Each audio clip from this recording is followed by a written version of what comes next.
Buenos días, mis queridos hermanos. Le ruego a nuestro Dios que nos envíe su Espíritu, que nos capacite para poder entender su mensaje, su realidad. Hoy vamos a tratar de entender, mis queridos hermanos, qué es lo que para nuestro Dios tiene realmente el verdadero valor, ¿verdad? ¿Qué es lo que considera en sus hijos como de verdadero valor?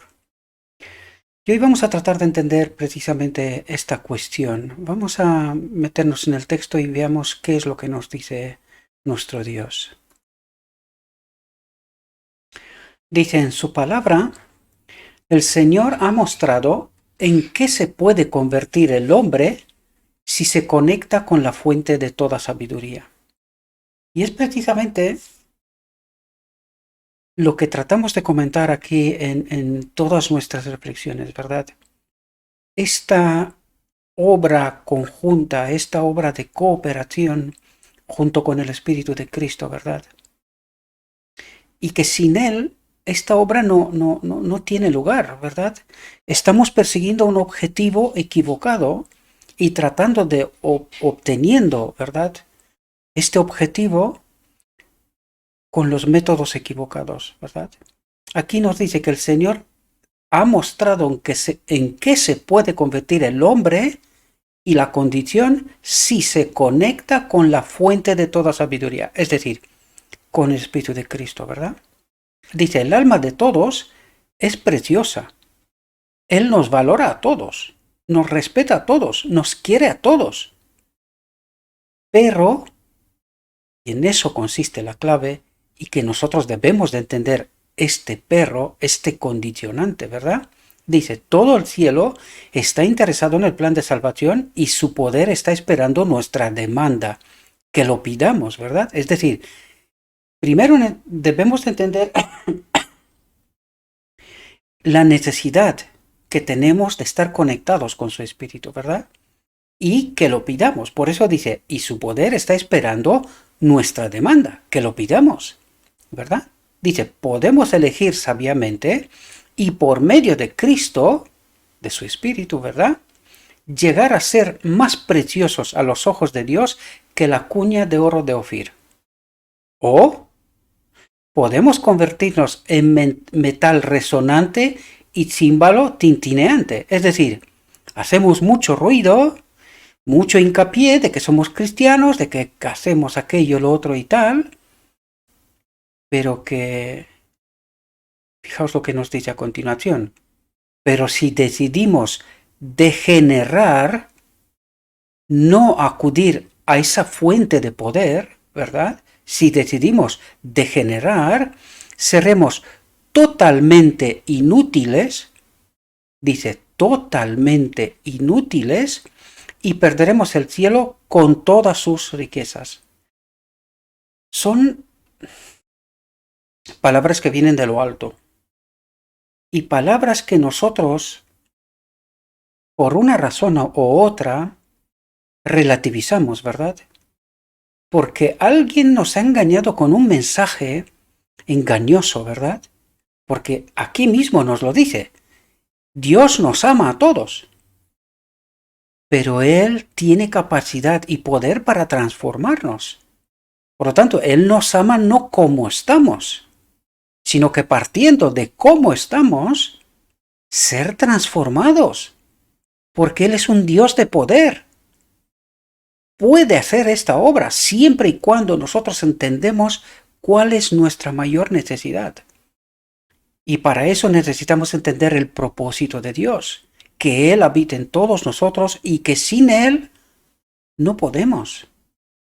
Y por esto el cristianismo ha llegado hoy en día a tener las doctrinas y las teorías que tienen, porque no ha entendido cuál es su mayor necesidad, ¿verdad? La presencia del Espíritu de Dios en nosotros, sin el cual no podemos, ¿verdad? Dice, el carácter, y fijaos porque va siempre al carácter, porque todos aquellos que quieren acudir a la boda del Cordero, que quieren tener parte del decreto divino de que nuestra naturaleza sea cambiada, ha de entender aquí y ahora que este carácter ha de ser cambiado y que necesitamos a Cristo en palabra y espíritu para que este carácter sea moldeado a su imagen y semejanza, ¿verdad? Dice, el carácter no se compra con oro, aunque tengas todo el oro del mundo mundial. No sirve, es basura, no sirve. Dice, no nos llega por accidente, el carácter no nos llega por accidente. Hay mucha gente, yo sé que hay mucha gente que están esperando que en la boda del Cordero ocurrirá un milagro, sin que antes hayan experimentado esta transformación de carácter. Y no logran entender que no se puede acudir la boda del Cordero con un carácter, sí transformar un carácter en donde la presencia del Espíritu de Cristo esté. Sin esto, no hay boda. Seremos echados fuera. Y tenemos que entender esto ahora. Y hay mucha gente, y yo lo sé de primera mano, hay mucha gente que cree esto, que al final del tiempo pasará un milagro, ellos serán transformados. Esto es falso, queridos. No podemos permitirnos estar y ser engañados, bajo ningún concepto. Este carácter ha de ser construido ahora. Y vamos a ver qué es lo que nuestro Dios espera de nosotros, ¿verdad? Dice, el carácter se gana mediante el esfuerzo individual a través de los méritos y la gracia de Cristo. ¿Qué es lo que nos trata de decir aquí? Que es que a través de la demanda de este poder en mi vida, para cada problema de carácter que tengo, me gusta mentir, me gusta robar, soy vanidoso, en fin, me gusta lo que sea. Dios espera que yo le pida su poder, que actúe y que cambie mi carácter, ¿verdad? Y dice, y la gracia de Cristo. ¿Qué es la gracia de Cristo? Es la sangre que en el día de la expiación todavía hay sangre para el pecador. Para que en esta lucha, en este esfuerzo individual, nosotros podamos recibir todavía perdón en esta pelea, porque cometeremos errores. Esto está claro. Pero no es lo mismo este esfuerzo individual ahora, en esta pelea para moldear el carácter a la voluntad de Dios y con su poder, que esperar que al final del tiempo pasará un milagro. Esto es falso, perdemos el tiempo y perdemos la eternidad. ¿Verdad? Dice, está formado por duras y severas batallas consigo mismo. Y necesitamos entender que esto es una realidad imprescindible. Necesitamos entender y entrar en esta batalla en realidad. Se debe instar conflicto tras conflicto contra las tendencias hereditarias. ¿Qué son estas? Me gusta mentir. Cada vez que hablo suelo inflar o degenerar la realidad, la verdad. O me gusta robar, o soy egoísta, o soy vanidoso, me gusta que me vean y que sea primero. Sea lo que sea, de estas tendencias hereditarias, hemos de pelear pidiendo el poder de Dios para que esto sea transformado, queridos. Esto es una realidad que necesitamos entender, que desgraciadamente no hemos entendido. Y lo vuelvo a repetir, estoy seguro, y de hecho lo sé porque conozco personas que piensan así, estoy seguro que algunos dirán, no, pero si nosotros estamos en esto, bien. ¿Y por qué la iglesia está como está? ¿No es por el aporte individual de cada uno de nosotros? Y no es porque nosotros no hemos predicado estas cuestiones, ¿verdad? No hemos tratado de moldear el pueblo de Dios como maestros de Israel para que el pueblo entienda precisamente esta pelea. En lugar de hacer esto, ¿qué hemos hecho? No, vamos a pecar hasta que Cristo viene. ¿Y cuál es el concepto que está detrás? Que al final del tiempo pasará una especie de milagro, que seremos transformados y ya está. Y esto es un engaño, queridos, es una trampa. Esta lucha de moldear el carácter ha de tener lugar aquí y ahora, junto con Cristo. Es una pelea hora tras hora, decisión tras decisión, día tras día. Es una pelea constante. Dice, tendremos que criticarnos a nosotros mismos de cerca y permitir que ningún rasgo desfavorable quede sin corregir, sin reformar, porque un solo rasgo nos puede hacer perder la eternidad. Por eso necesitamos entender qué pelea más tremenda tenemos con nosotros mismos, con este carácter, ¿verdad? Con estas tendencias hereditarias. Esto ha de ser cambiado, si no, no participaremos en la boda del Cordero, mis queridos hermanos. Y esto no es ninguna broma. Este asunto es muy serio. Por eso Dios nos dice, tienes poder a tu alcance. Pídelo, pelea con los problemas que tienes, los que sean. Pide este poder y pelea para que tu carácter sea moldeado a la semejanza divina. Si se deja que el carácter se moldee según el azar, la suerte, se deformará y se volverá antipático, dice. Y es justo lo que está pasando, ¿verdad? Dice, hay en cada uno puntos débiles que necesitan ser fortalecidos, porque Satanás se aprovechará de todo punto desprotegido que no tenemos en cuenta, que creemos que no hay ningún problema, que nosotros somos capaces de moldear ciertas cosas. No confiéis en vosotros, no confiemos en nosotros mismos, queridos. Somos débiles y Satanás nos conoce mejor que nadie. Nos conoce mejor que nadie y sabe cómo hacernos caer. Dice, la cuestión que hay que resolver es, ¿seguirás la luz que Dios ha dado?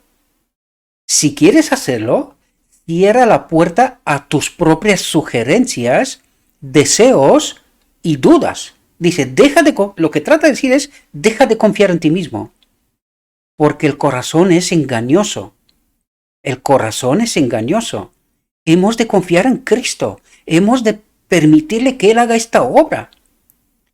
Pero no la puede hacer mientras yo no se la pido y mientras yo no me involucro, ¿verdad? Hemos hablado de estos asuntos, por eso los hemos tratado, porque son cuestiones que ignoramos, pero que tienen una relevancia extraordinaria para nosotros, una importancia extraordinaria. ¿Verdad? Dice, las tentaciones se multiplicarán en tu camino, pero el Señor estará cerca de ti si lo invocas con sinceridad. Mantente firme en la fuerza de Jesús, confía plenamente en Jesús. Eso es lo que trata de decirnos. Mantente firme en el poder de Cristo. Él puede. No te desvíes del camino derecho, para ganar la amistad de alguien o para evitar dificultades. Y tenemos que estar muy atentos aquí, mis queridos hermanos, porque muchas veces lo digo, nosotros tomamos en cuenta este espíritu de manada, ¿verdad? Si los demás hacen de una determinada manera, pues debe de ser que es lo correcto. Y nosotros nos pegamos a este mismo espíritu, a este mismo pensamiento, ¿verdad? Y Dios nos dice que no, que esto es falso, que esto es engañoso. Dice, no te desvíes del camino derecho para ganar la amistad de alguien o para evitar dificultades. Es decir, para poder sentirte dentro de socializar, ¿no? Para estar dentro y reconocido que estás como los demás. Pero que ya hemos aprendido esto. La mayoría, casi siempre, está equivocada. ¿Verdad? Y dice, los cristianos pueden permitirse el lujo de ser francos y firmes como una roca a los principios. Es decir, no nos desviemos ni una. Y esto es lo que Dios mira en nosotros. Esta firmeza, este no desviarse del camino. Da igual lo que piensen los demás. Esto no importa. A mí no me importa cómo me miran. Lo que me importa es cómo me ve mi Señor. Esto me importa. No me importa lo que ven los demás, ni siquiera en mi propia casa. Mi esposa, mi esposo, mis hijos, no importa. Lo que importa es que yo me quede a lo escrito está, firme a los principios, no ser tolerante con el pecado, no tratar de pisotear mis principios para estar involucrado o reconocido, adaptarme a un grupo, sea quien sea, ¿verdad? Y esto es lo que nuestro Dios valora, porque eso dice, los cristianos pueden permitirse el lujo de ser francos y firmes. Esto hoy en día no gusta. Tú te vas con este franco y firme y mucha gente ha sido y sigue siendo expulsada de la iglesia porque se les considera intolerantes por ser francos y firmes a los principios. Se les expulsan de la iglesia. Pero esto no nos tiene que preocupar. Lo que nos tiene que preocupar es cómo me ve Cristo. Esto me tiene que preocupar. Y que yo me quede firme a lo escrito está, a los principios, ¿verdad? Toda la excelencia del carácter que alcancemos la obtendremos al movernos en esta línea recta, dice. En esta línea recta que no se desvía, ¿verdad? Sino una línea recta, firme a los principios, sabiendo con certeza cuál es el objetivo, cuál es el final del camino. No me importa lo que piensen a la derecha y a la izquierda, no me importa en absoluto. Yo me quedo firme a lo escrito está, confiando plenamente en mi Cristo, ¿verdad? Sé amable y considerado con los demás, pero al mismo tiempo sé franco y sincero, porque el Señor, dice, desprecia el disimulo o la hipocresía, ¿verdad? El Señor desprecia el disimulo o la hipocresía. No permitas nunca que el oro del carácter se oscurezca con la escoria del metal terrenal y corruptible. El estándar del mundo no es el criterio para el cristiano. Dice, el estándar del mundo no es el criterio para el cristiano. La reputación, la propiedad, atentos a lo que nos dice aquí porque es tremendo. Y muchos cristianos renegan esta realidad. No la quieren asumir. Pero fijaos lo que nos dice aquí. La reputación, la propiedad, todo lo terrenal puede ser sacrificado. Puede ser sacrificado. Porque esto no disminuirá nuestro valor en los registros celestiales. Pero los principios deben ser preservados. Es decir, lo puedo perder todo. Si queréis, os doy un ejemplo. Job. Lean el libro de Job.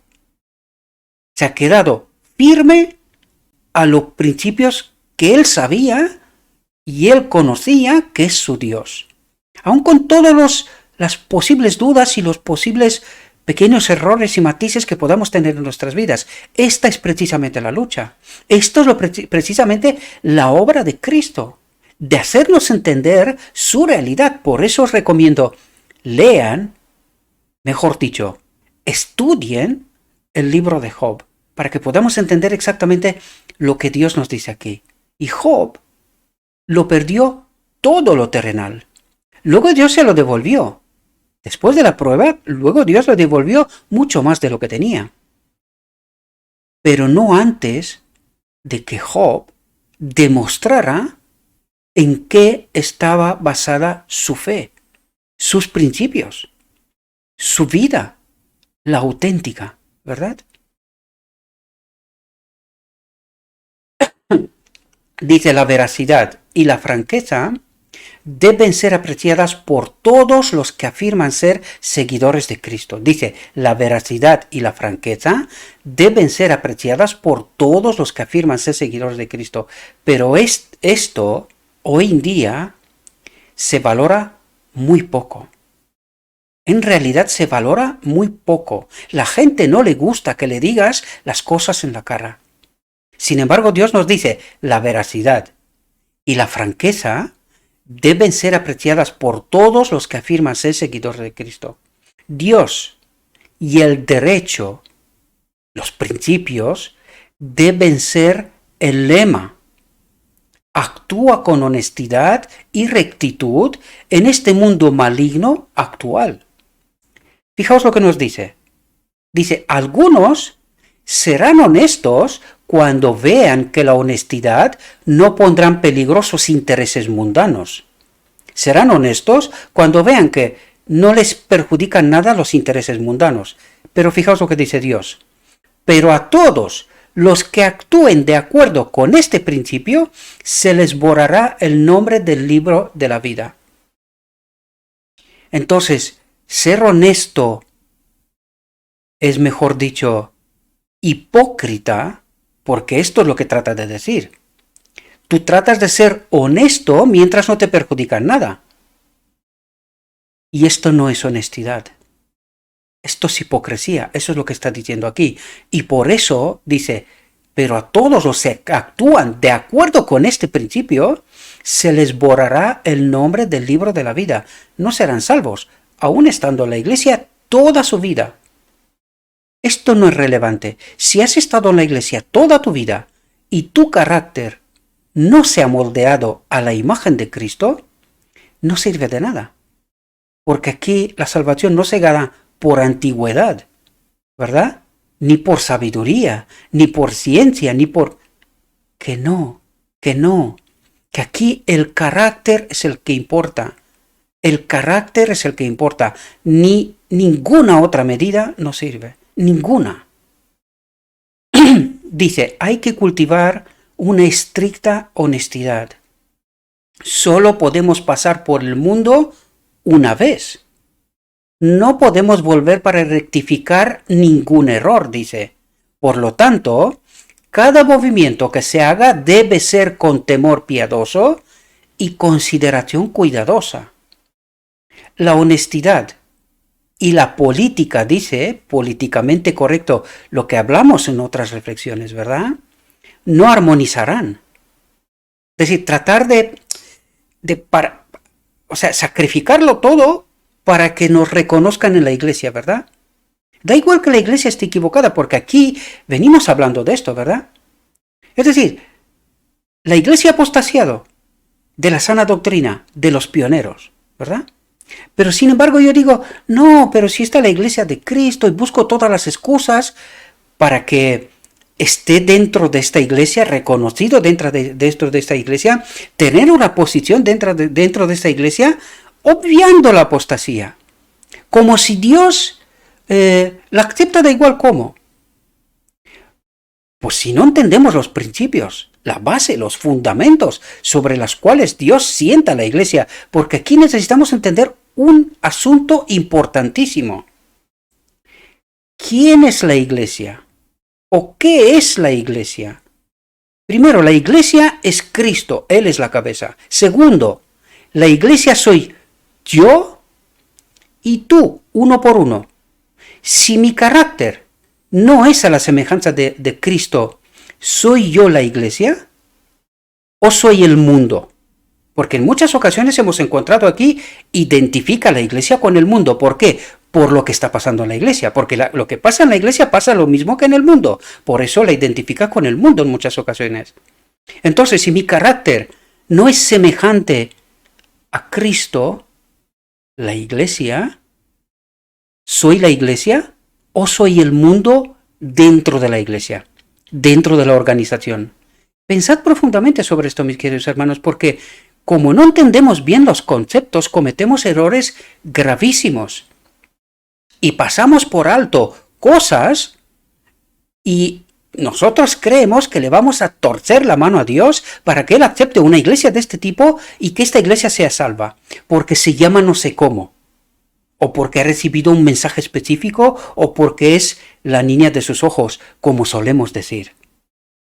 Pues queridos, esta iglesia no puede ser aceptada por Dios. esta iglesia ha de tener el carácter de Cristo. O no es su iglesia. Dice, la honestidad y la política no armonizarán.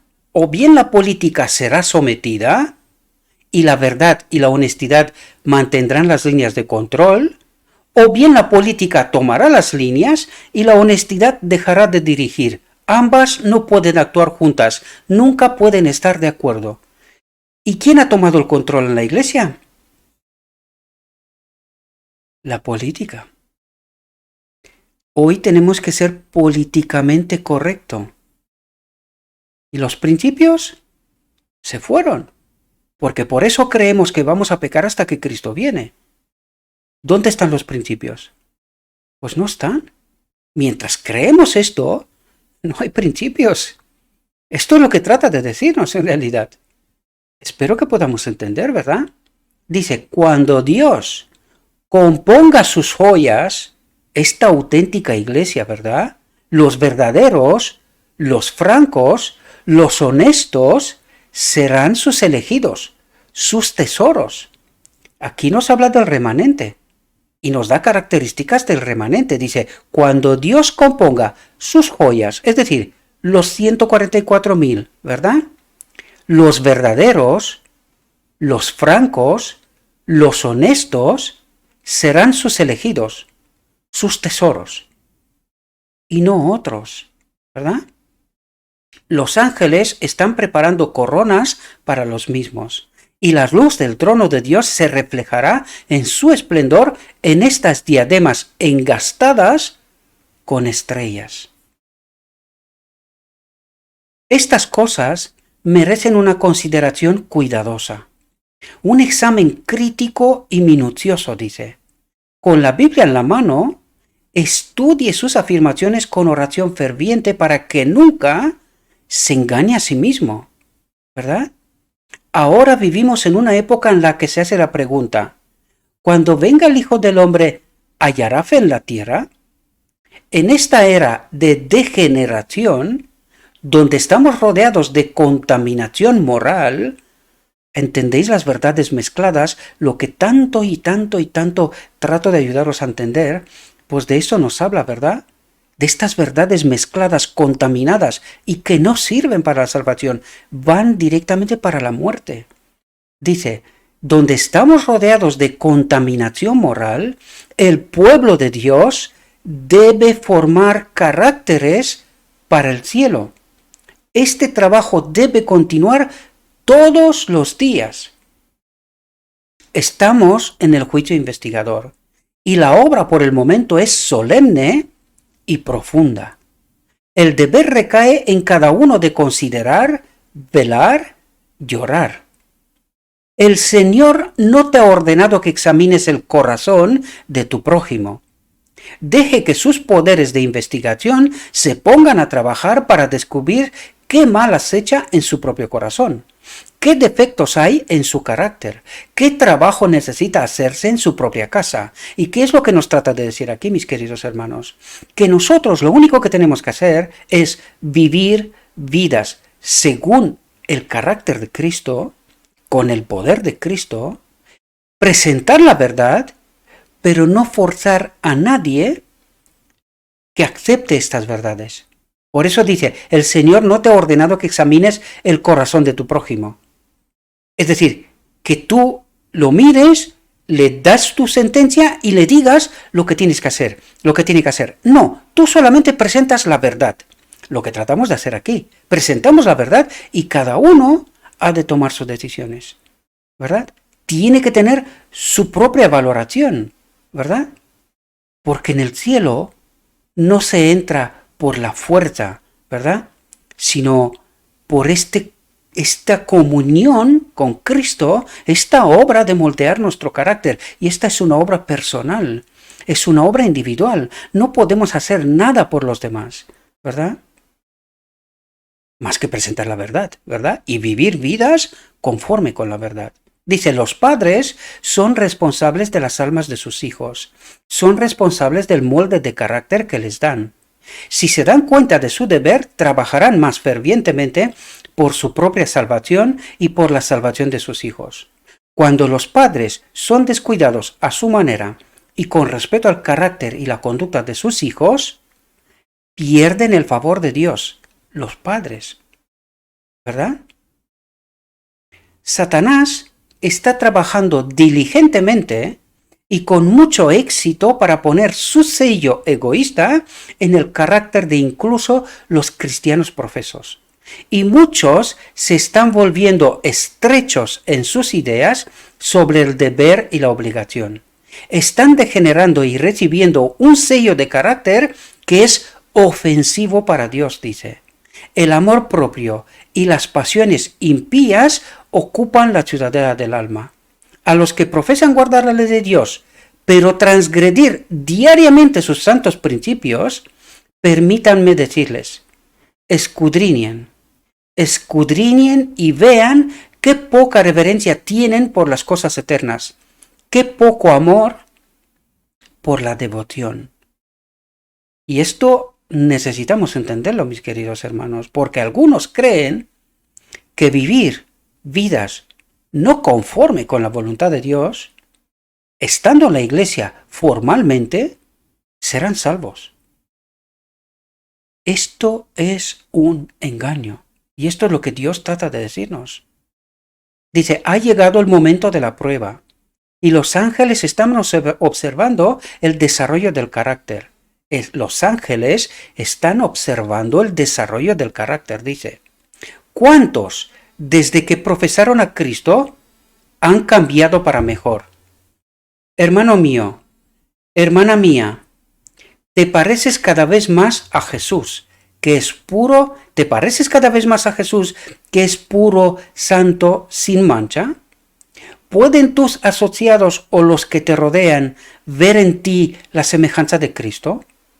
¿Pueden ver que mantienes en tu vestimenta, en tu conversación, en tu vida diaria, la sencillez de tu Maestro? Muchos saben tan poco de sus Biblias que están intranquilos en la fe. Quitan los antiguos puntos de referencia y es lo que hicimos. Por eso decimos que hemos apostasiado de la verdad, porque hemos quitado los antiguos puntos de referencia. Es decir, lo que teníamos como doctrinas, ¿verdad? Hemos abandonado aquello creyendo que lo que creemos hoy es una progresión en la verdad, cuando en realidad es una degeneración de la verdad.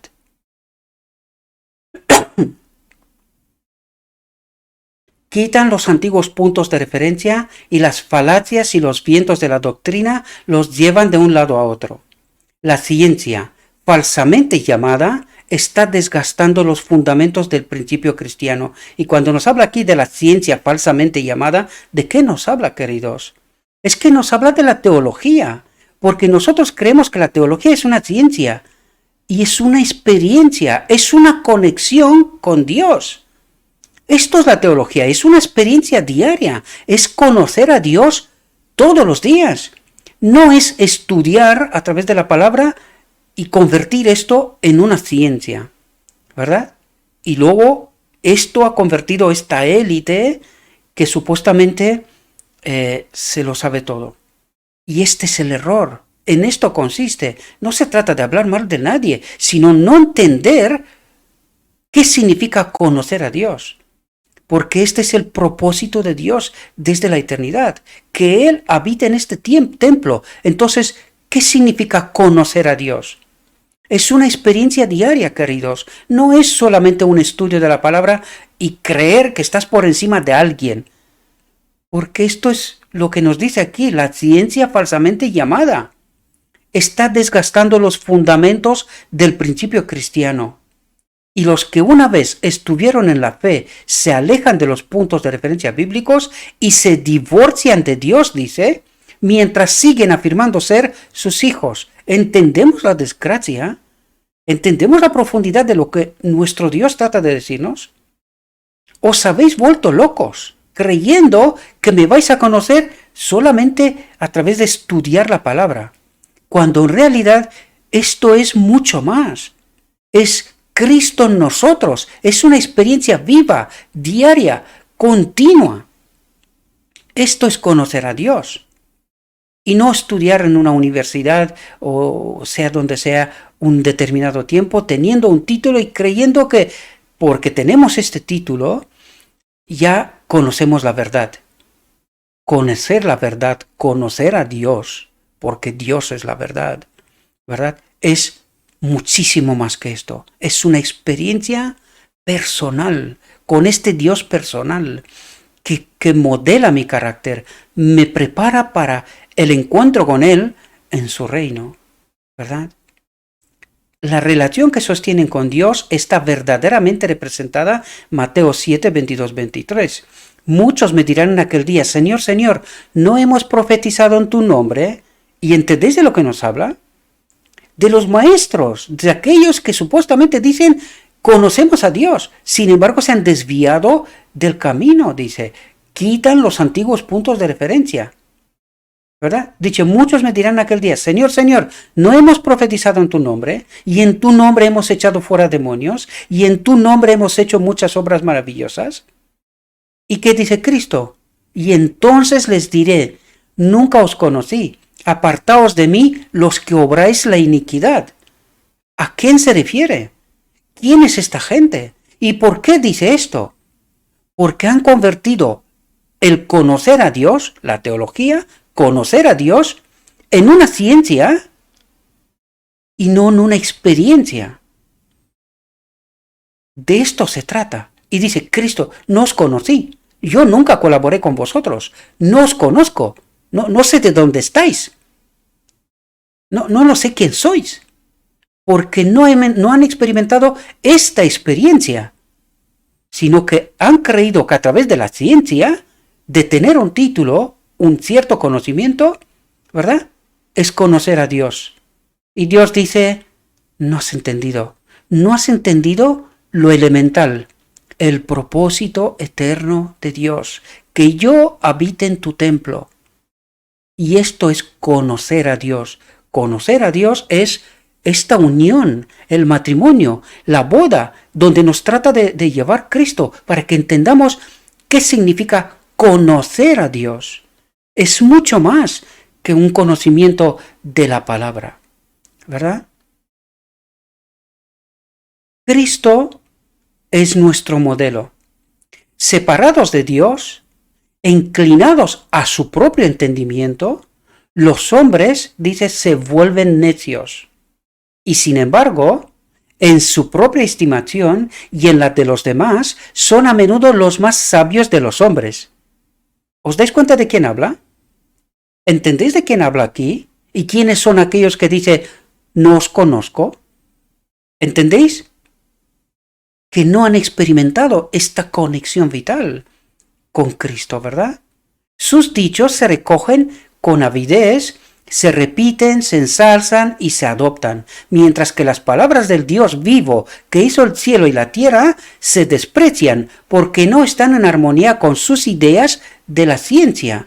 Y claro, esto cuando dices peco hasta que Cristo viene, esto es que es incomprensible. Dios espera una generación que tenga el carácter de Dios, que glorifica a Dios en sus vidas, y nosotros decimos todo lo contrario. Y esto relata la no comprensión precisamente de lo que vengo a deciros, de Dios. Por eso Dios nos dice, no os conozco. ¿De dónde habéis salido? ¿Entendéis la realidad y lo que trata de revelarnos? ¿Verdad? Dice, si estos se vieran a sí mismos como Dios los ve, ¿cuán pronto cambiaría su actitud? ¿Cuán pronto cesaría la impía jactancia?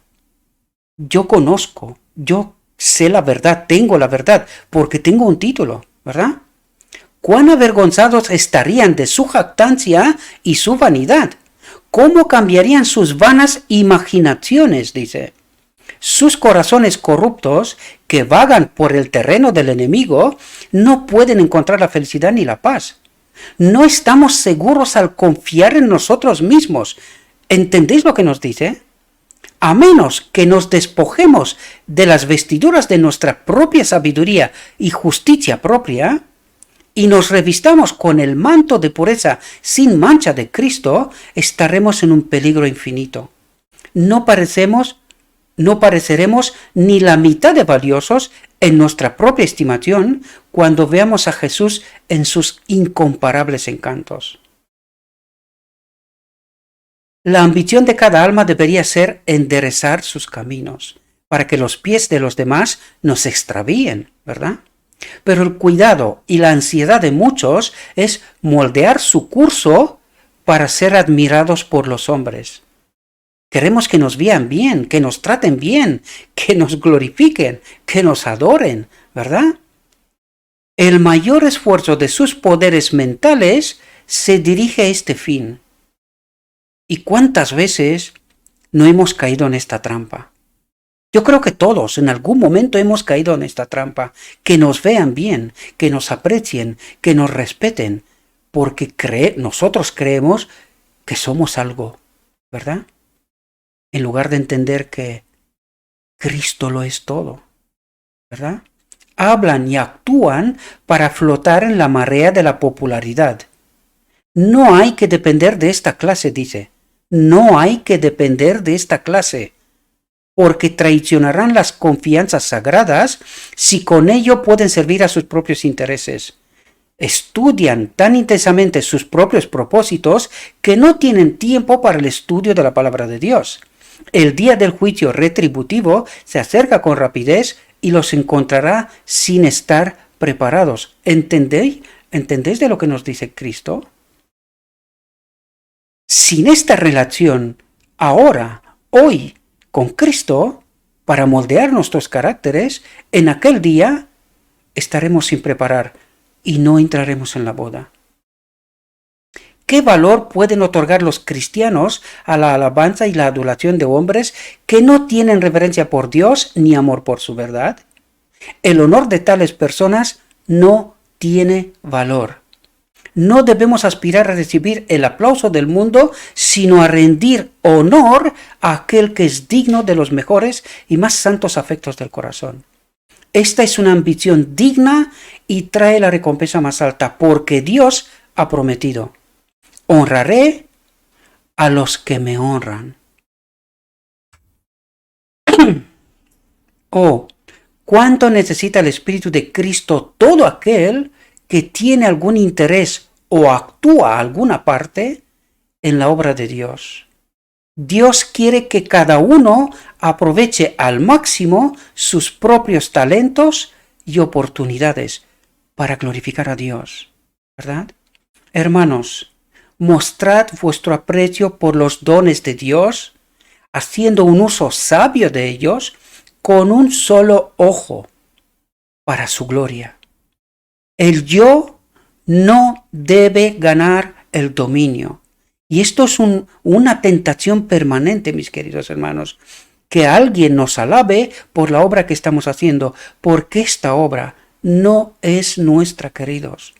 Hasta que no entendemos que sin el poder de Cristo en mi vida, todo lo que hago es basura, y cuando entiendo que todo lo que estoy haciendo es por Él, entonces, ¿de qué me voy a gloriar yo? Sino que tendré que glorificar siempre a Él. Sin Él no soy nada, con Él lo soy todo. ¿Verdad? Escóndete en Jesús y deja que el precioso Redentor aparezca como el más encantador. Siempre tenemos que señalar a Cristo. Él lo es todo. El más importante entre 10,000.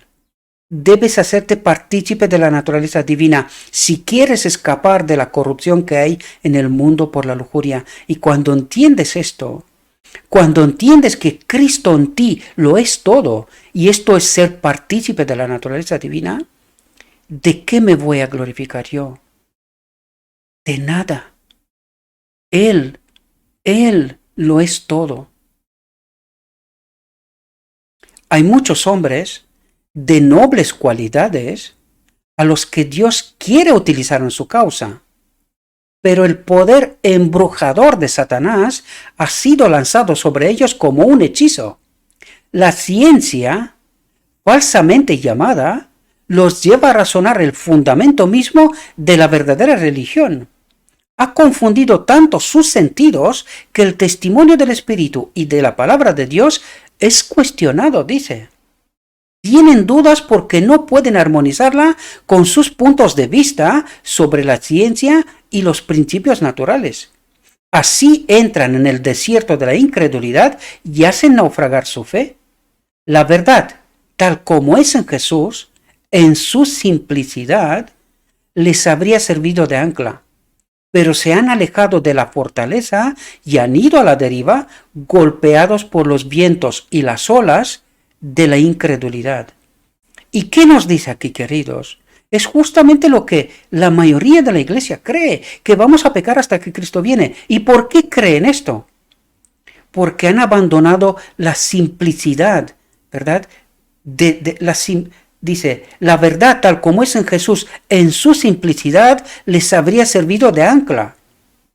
Sin embargo, se han apartado de esto, se han alejado de la fortaleza de Cristo y han ido a la deriva golpeados por los vientos y las olas de la incredulidad. Nosotros no podemos obedecer la ley. Y claro, cuando no entiendes esta conexión vital con Cristo, cuando no estás en esta pelea para moldear el carácter, cuando no entiendes tu realidad y no peleas por eso, no le pides a Cristo su poder de transformar mi vida, y como no experimento esto, pues, ¿qué experimento? La incredulidad. ¿Y cuál es la consecuencia? Peco hasta que Cristo viene, porque no queda otra, ¿verdad? ¿Y qué nos dice Cristo? Llegará la hora y estarás sin preparar. Y yo te diré, no te conozco, porque nunca nosotros dos hemos estado conectados. Nunca hemos trabajado para moldear tu mente, tu carácter. Esta es la realidad, mis queridos hermanos. Es deber y privilegio de todos usar la razón hasta donde las facultades finitas del hombre pueden llegar. Pero hay un límite donde los recursos del hombre deben cesar. Hay muchas cosas que no pueden ser razonadas por el intelecto más fuerte, ni discernidas por la mente más penetrante, dice. La filosofía no puede determinar los caminos y las obras de Dios. La mente humana no puede medir el infinito. Jehová es la fuente de toda sabiduría, de toda verdad, de todo conocimiento. Hay altos logros que el hombre puede alcanzar en esta vida a través de la sabiduría que Dios imparte. Pero hay una infinidad más allá que será el estudio y la alegría de los santos a través de las edades eternas. El hombre solo puede ahora detenerse en los límites de esta vasta extensión y dejar que la imaginación tome su vuelo. El hombre finito no puede comprender las cosas profundas de Dios, porque las cosas espirituales se disciernen espiritualmente. La mente humana no puede comprender la sabiduría y el poder de Dios. Espero, mis queridos hermanos, que esta reflexión os haya podido ayudar. Espero que entendáis qué es lo que nuestro Dios mira en nosotros, qué es lo que Él considera realmente de valor y cómo nosotros podemos estar en esta conexión vital con Cristo, sin la cual no vamos a tener un carácter según la imagen de Cristo, no participaremos en la boda y no seremos salvos. Espero, mis queridos hermanos, que esta reflexión nos haya podido servir. Le pido a nuestro Dios que os envíe su Espíritu, que nos envíe su Espíritu a todos, que podamos entender su verdad y que cuando entendemos la verdad, capacitados con la verdad, podamos tomar decisiones sabias, ¿verdad? Os deseo, mis queridos hermanos, que tengáis un próspero día y que en todo lo que os he dicho, os lo he dicho en nombre de Cristo Jesús. Amén.